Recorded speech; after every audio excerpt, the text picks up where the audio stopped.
guys, I'm Marie from Humblebee and Me, and today we are squishing up a batch of French green clay sulfate-free pressed shampoo bars. So the surfactant blend for these shampoo bars is a combination of two anionic surfactants, so sodium cocoyl isethionate and sodium lauryl sulfoacetate, and one non-ionic one, some Caprylyl and Capryl glucoside. I've experimented with the SCI and SLSa surfactant combination quite a lot, and I find that adding the glucoside really just brings it up several notches. Now, if you have made my white chocolate peppermint shampoo bars, the making for this one is fairly similar in that we're kind of just combining everything and squishing it together with gloved hands, and then you can press it if you want to, but you can also hand mold it if you don't have a press, because it creates quite a dough-like kind of consistency.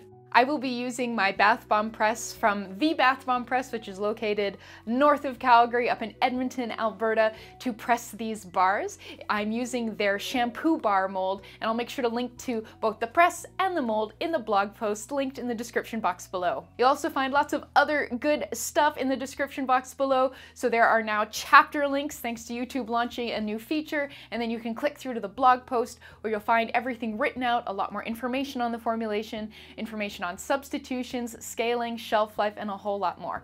But come on, let's go squish up some shampoo bars. Before we start combining ingredients, we're going to get our mold prepared. So this is the shampoo bar mold from the Bath Bomb Press, and compared to some of their other molds, it looks a little bit different. In the past, you've seen me use this small square or small cube mold for making shampoo bars, and it's got sort of a full cavity that you can put your mixture in, and then this is the part that comes and squishes it down into shape. You can see that this does not have that. So because it doesn't have sort of a walled-in cavity, we need a different consistency for the shampoo bar mixture. So you'll be seeing that today. And we are going to line this mold with some plastic. So this is or was a Ziploc freezer bag, so it's stronger than their sort of sandwich type bags.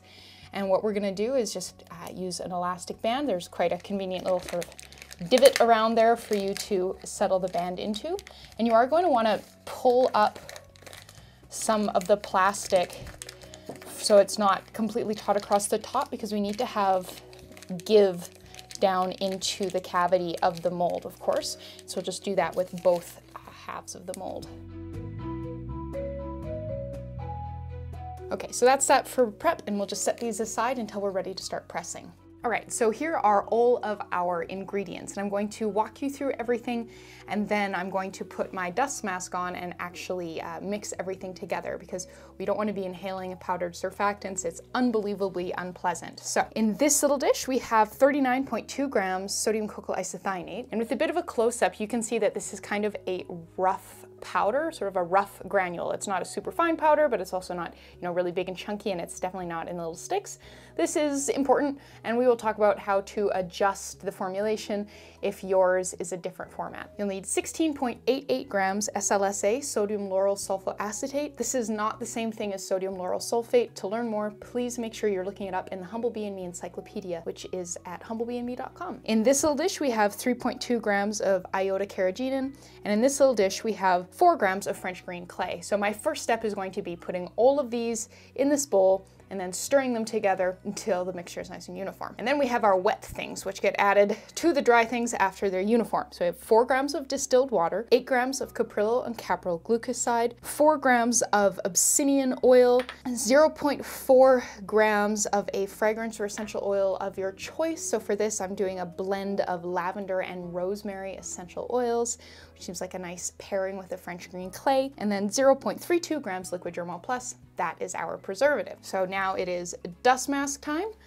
I'm gonna put everything in here, stir, and then add all of this. Start stirring with a metal spoon, and then we'll do our final stirring and squishing with a latex glove or a nitrile glove on.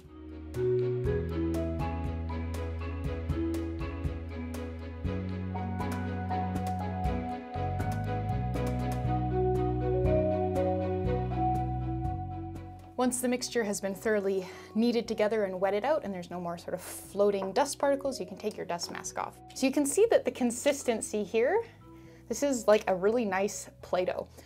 What you're looking for is you're looking for the dough to be more interested in sticking to itself than sticking to other things. So I'm not getting, chunks of it coming off in my palm, and that is great. Depending on the type of SCI you've used, you might need to sort of tweak the dough. So if it is too dry, and even with your hand, you really can't get it to incorporate together and it's just kind of crumbling on you, you'll need to incorporate a bit more water.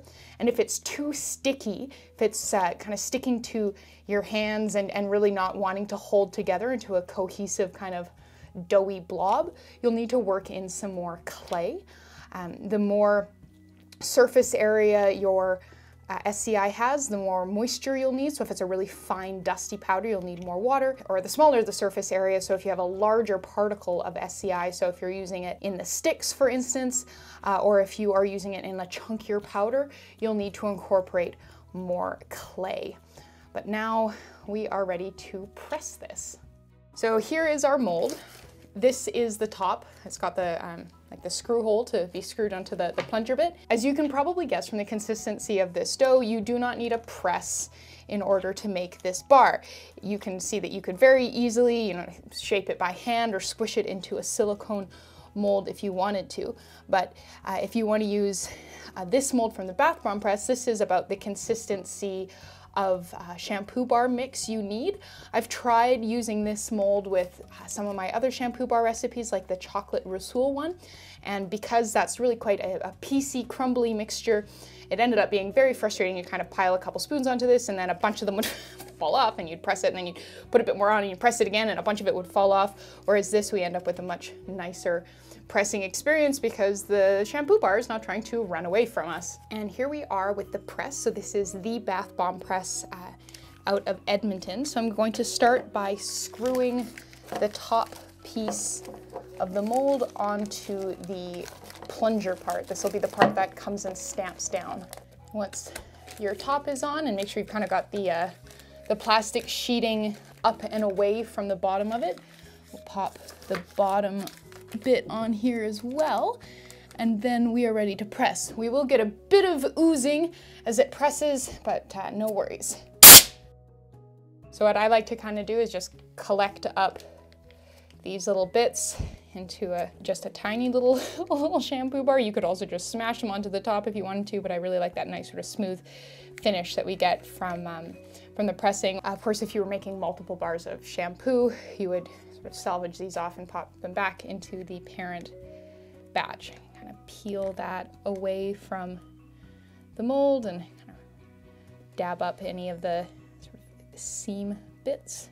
So what I ended up doing with the little leftover putty bits from some of my earlier experiments with this shampoo bar formulation was I kind of pressed them all together and then I squished them into the bottom of a small 10-gram cosmetic jar, let that dry out, and now I use that to clean all my makeup brushes with. It's really quite convenient because it's already kind of in a little tiny jar, so you can get a little bit of water in there and then really like swirl your brushes around and get them nice and clean. So there's an idea, or you can just, of course, squish it back onto the top of the bar. And that's about it for the making part. So this is reasonably sturdy. You can see like I can kind of give it a little bit of a toss and it's not falling apart, but if I stab it with my finger, it's obviously still fairly soft. So we're going to leave the bar to age for a couple days to dry out. For more discussion of that, make sure you're reading the blog post. And of course we need a bit of a lather demo. So here is one of these bars that's been living in my shower and getting used. You can see how much it sort of shrunk over time. I think this has been in use for about 2 to 3 months. So of course I have so many, so many different things in my shower that I'm always testing that the rate at which I use things up is not always terribly representative of how you might. But yeah, we're going to lather this up. I also use this as a body wash, but it is sort of primarily designed as a shampoo. So I'm going to use this loofah to sort of imitate what a head of hair would sort of do to get the lather all going and gorgeous.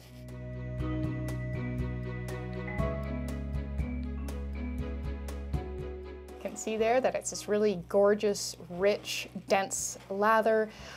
This I find just lathers a lot better than some of the bars that I've made without sulfates. So this is a great sulfate-free bar with a ton a ton of bubbles, as you can see. And yeah, it makes a gorgeous body wash as well. So it's gonna be a really great sort of all-purpose cleaning stuff in the shower or bath bar. And there we go. So we just made a gorgeous French green clay sulfate-free shampoo bar. Thank you so much for watching. Please subscribe and please make sure you are reading the full partner blog post, which is linked in the description box below for a ton more information on substitutions, scaling, shelf life, where to buy ingredients, pH, the ingredients themselves. Just, yeah, there's a ton of extra information on the blog, so please, please, please read it. It is linked, yes, in the description box below, or go to humblebeeandme.com and search for the name of this formulation. But yeah, thank you so much, and I'll see you next time.